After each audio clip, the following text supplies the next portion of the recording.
สวัสดีเจ้าวันนี้ยายหมาพร้อมกับคำศัพท์กำเมืองภาษาเหนือวันละคำ2 คำเห็นแล้วเกี่ยวกับการบังคับละกันนะเจ้าเนาะบังคับในภาษาเหนือก็จะมีอยู่2 คำนะเจ้าคือคำว่าเขแล้วก็คำว่าเมกเขกับเมกต่างกันจะได้เขเป็นการบังคับตีบ่ได้ใจกำลังใจแค่เพียงคำอู้กำจาส่วนเมกเป็นลักษณะติดใจกำลังบางครั้งแปลว่าคมขืนก็ได้นะเจ้าทบทวนหนึ่งกำนะเจ้าเขเมกก็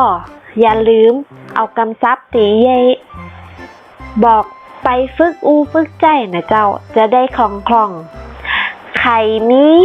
คำศัพท์หรือมีเรื่องอะไรอย่างเกี่ยวกับกำเมืองภาษาเหนือก็คอมเมนต์ตั้งลงคลิปนี้ได้เหมือนกันนะเจ้าแล้วอย่าลืม